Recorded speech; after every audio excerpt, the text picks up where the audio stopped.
Hola mis amados hermanos y hermanas y mis amados jóvenes. Antes de empezar, como siempre, este programa de mensajes inspirados, quiero recordarles acompañarnos en nuestra lección de Ven Sígueme de esta semana y compartirla en sus redes sociales. Está aquí en nuestro canal y ustedes pueden de esa manera inundar todas las redes sociales con el Evangelio de Jesucristo. Hoy quiero compartir con ustedes los sentimientos sobre un hermoso mensaje. Tal vez podríamos hacernos una pregunta. ¿En qué está fundado nuestro testimonio? ¿Cuáles son los fundamentos que nos permiten seguir a nuestro Salvador, pero sobre todo que nos permiten soportar los embates de la vida y también del mundo? Rogamos, junto con los apóstoles del Señor Jesucristo, que todos podamos hacer sacrificios y ajustar nuestra vida y tener la humildad suficiente y necesaria para fortalecer nuestro testimonio de nuestro Salvador Jesucristo. Hoy vamos a compartir y a repasar y a escuchar el discurso del elder Quentin L. Cook del Quórum de los 12 Apóstoles, titulado Los Fundamentos de Fe. Bienvenidos mis amados hermanos y hermanas y mis amados jóvenes a nuestro programa Mensajes Inspirados de Ven Sígueme con Walter Posada.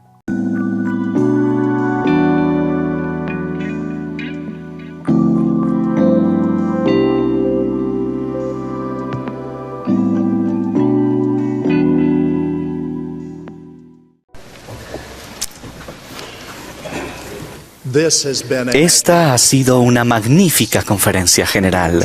Ciertamente hemos sido edificados.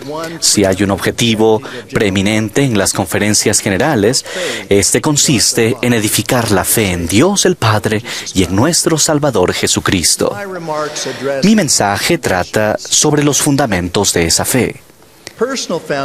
Las bases o los fundamentos de una persona, tal como sucede con otros objetivos dignos, por lo general se construyen lentamente, capa por capa, experiencia por experiencia, un desafío, un fracaso o un éxito a la vez. Una de las experiencias físicas que más atesoramos es cuando un niño da sus primeros pasos. Es algo magnífico de contemplar. La expresión de su rostro, una mezcla de determinación, gozo, sorpresa y logro, indica que se trata de un acontecimiento trascendental. En nuestra familia destacamos un acontecimiento de naturaleza similar. Cuando nuestro hijo menor tenía 4 años, entró en la casa y anunció a la familia con gran regocijo y orgullo: ya sé hacer todo. Sé atar, sé conducir y sé subir la cremallera. Entendimos que se refería a que ya podía atarse los zapatos, conducir su triciclo de ruedas grandes y podía cerrar la cremallera de su abrigo. Nos dio risa, pero comprendemos que para él estas cosas eran logros monumentales. Él pensaba que realmente se había convertido en una persona adulta. El desarrollo físico, mental y espiritual de una persona tienen mucho en común. El desarrollo físico es bastante fácil de percibir. Comenzamos con pequeños pasos de bebé y progresamos día tras día, año tras año, creciendo y desarrollándonos hasta alcanzar nuestra estatura física definitiva. Cuando vemos la actuación de un gran atleta o de un músico virtuoso, usualmente decimos que esa persona es muy talentosa, lo cual suele ser cierto, pero su actuación es producto de muchos años de preparación y práctica. Un autor muy conocido, Malcolm Gladwell, lo ha denominado la regla de las 10.000 horas.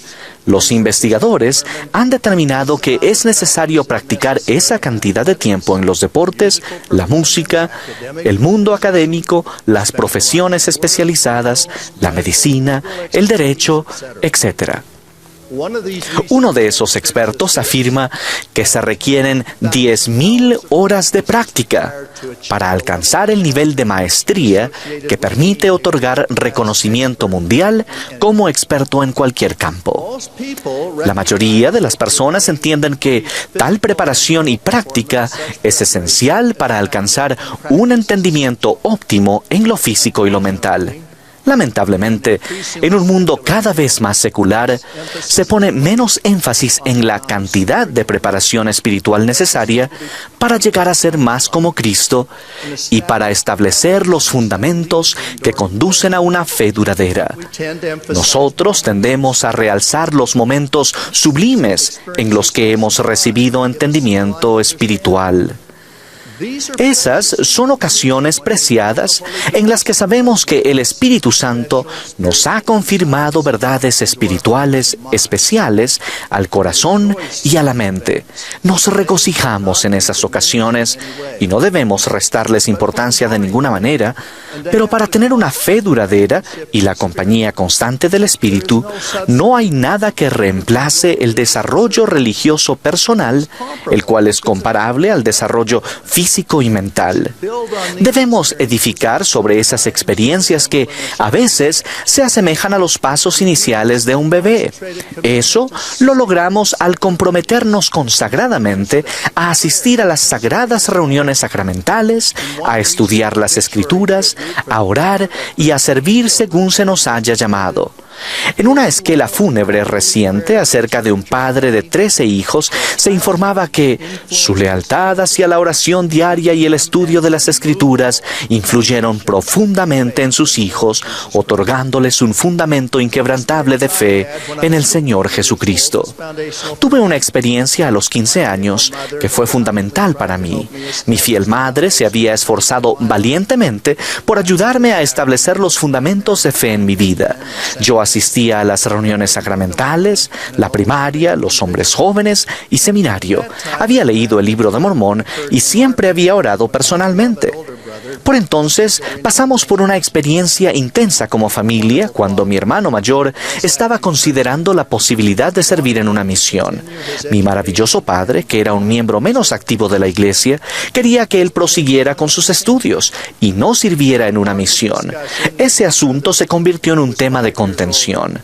En una memorable conversación que tuvimos con mi hermano, que era 5 años mayor que yo y que dirigió esa conversación, concluimos que la decisión de servir en una misión dependía de 3 asuntos. 1. ¿Era Jesús un ser divino? 2. ¿Era verdadero el Libro de Mormón? 3. ¿Era José Smith el profeta de la restauración? Esa noche, al orar sinceramente, el Espíritu me confirmó la veracidad de las 3 preguntas.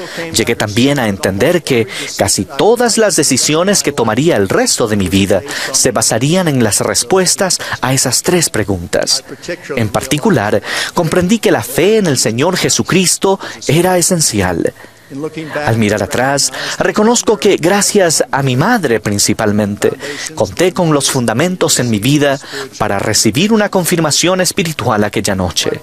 Mi hermano, que ya tenía un testimonio, tomó la decisión de servir en una misión y finalmente obtuvo el apoyo de nuestro padre. La guía espiritual se recibe cuando se necesita, en el tiempo del Señor y de acuerdo con su voluntad. El Libro de Mormón, otro testamento de Jesucristo, es un ejemplo excelente. Hace poco contemplé un ejemplar de la primera edición de El Libro de Mormón. José Smith había terminado la traducción cuando tenía 23 años. Sabemos algunas cosas sobre el proceso y los instrumentos que utilizó en esa traducción. En esa primera impresión de 1830, José incluyó un breve prefacio y declaró simple y claramente que fue traducido por el don y el poder de Dios. ¿Y qué hay de las ayudas para traducir? ¿El Urim y Tumim y las piedras de vidente? ¿Eran imprescindibles o sirvieron de apoyo, como las ruedas laterales de una bicicleta infantil, hasta que José pudo ejercer la fe necesaria para recibir revelación más directamente? Tal como la repetición y el esfuerzo constante son necesarios para aumentar la capacidad física o mental, lo mismo ocurre con los asuntos espirituales. Recuerden que el profeta José recibió 4 veces al mismo visitante Moroni, quien traía esencialmente el mismo mensaje como preparación para recibir las planchas. Creo que la participación semanal en las sagradas reuniones sacramentales tiene implicaciones espirituales que no entendemos plenamente.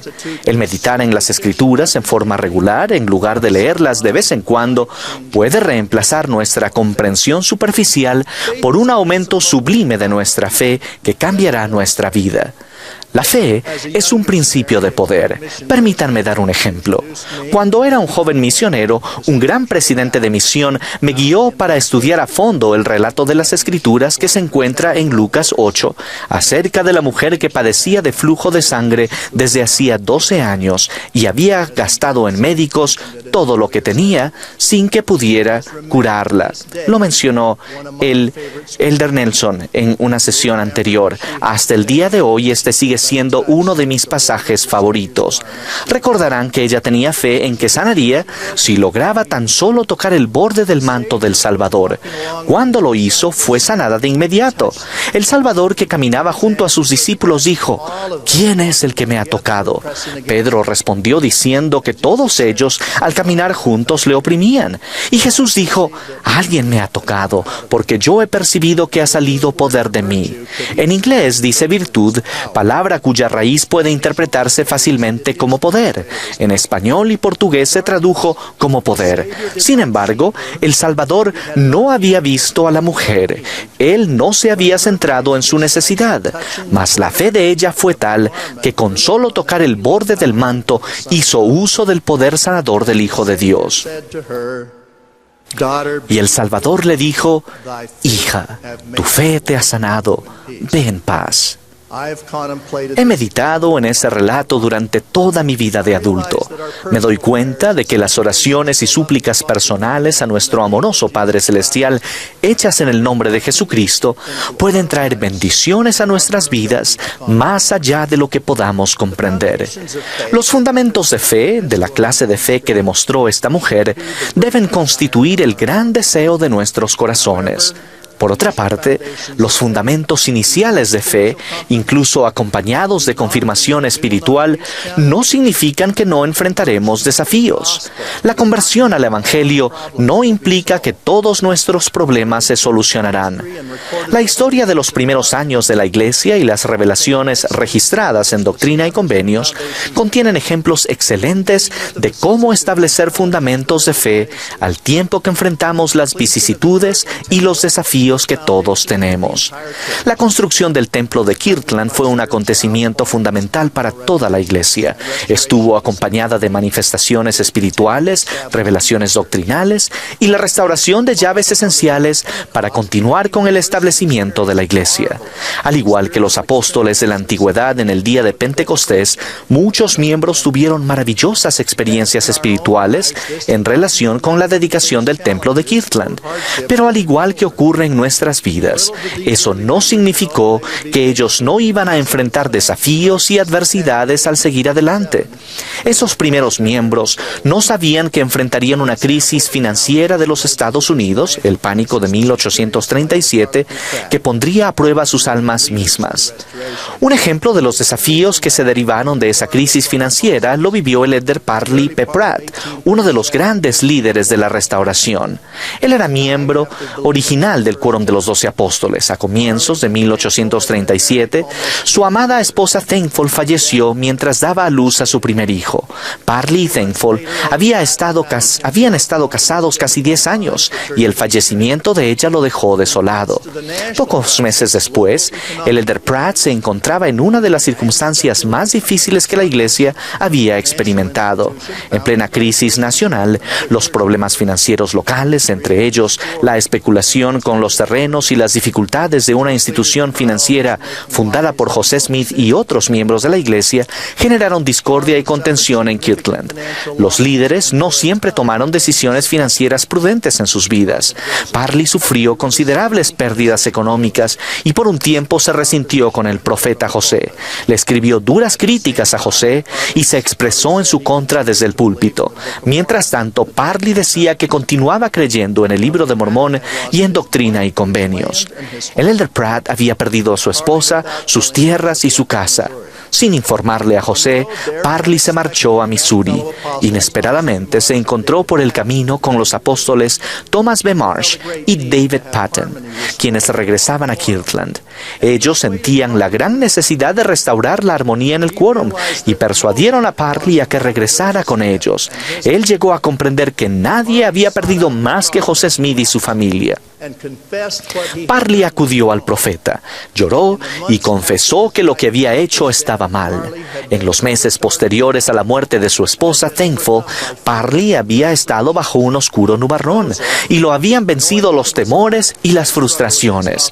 José, que conocía bien lo que era luchar contra la oposición y las tentaciones, perdonó francamente a Parley, oró por él y lo bendijo. Parley y otros que permanecieron fieles se fortalecieron en medio de los desafíos de Kirtland, crecieron en sabiduría y se volvieron más nobles y virtuosos. Eso llegó a formar parte de sus fundamentos de fe. No se debe considerar la adversidad como desaprobación del Señor o retención de sus bendiciones. La oposición en todas las cosas forma parte del fuego purificador que nos prepara para un destino celestial eterno. Cuando el profeta José estuvo en la cárcel de Liberty, las palabras que le dijo el Señor describían todo tipo de desafíos, incluyendo las tribulaciones y las falsas acusaciones, y concluyen diciendo: si las puertas mismas del infierno se abren de par en par para tragarte, entiende, hijo mío, que todas estas cosas te servirán de experiencia y serán para tu bien. El Hijo del Hombre ha descendido debajo de todo ello. ¿Eres tú mayor que Él? En esta instrucción a José Smith, el Señor también le declaró que sus días eran conocidos y no serían acortados. El Señor finalizó diciendo: no temas pues lo que pueda hacer el hombre, porque Dios estará contigo para siempre jamás. Entonces, ¿cuáles son las bendiciones de la fe? ¿Qué logra la fe? La lista casi no tiene fin. Al tener fe en Cristo, nuestros pecados pueden ser perdonados. Los que tienen fe gozan de comunión con el Santo Espíritu. La salvación viene por medio de la fe en el nombre de Cristo. Recibimos fortaleza según nuestra fe en Cristo. Nadie entra en el reposo del Señor sino aquellos que han lavado sus vestidos en la sangre de Cristo mediante su fe. Las oraciones se contestan según la fe. Si no hay fe entre los hombres, Dios no puede hacer ningún milagro entre ellos. Al fin de cuentas, nuestra fe en Jesucristo es el fundamento esencial para nuestra salvación y exaltación. Tal como el Amán enseñó a sus hijos: y ahora bien, recordad, hijos míos, recordad que es sobre la roca de nuestro Redentor, el cual es Cristo, el Hijo de Dios, donde debéis establecer vuestro fundamento, que es un fundamento seguro, un fundamento sobre el cual si los hombres edifican, no caerán. Estoy agradecido por el fortalecimiento de los fundamentos de fe que hemos recibido. Mi ruego es que hagamos los sacrificios y tengamos la humildad necesaria para fortalecer los fundamentos de nuestra fe en el Señor Jesucristo. De Él doy mi firme testimonio. En el nombre de Jesucristo. Amén. Mis hermanos y hermanas, recuerden, si dan clic aquí, van a ver todas las lecciones de Ven Sígueme. Si dan clic aquí, van a ver todos los análisis de los profetas que hacemos en nuestro canal. Y si dan clic aquí, van a ver todos los coaching espiritual y los refuerzos doctrinales que tenemos para ustedes.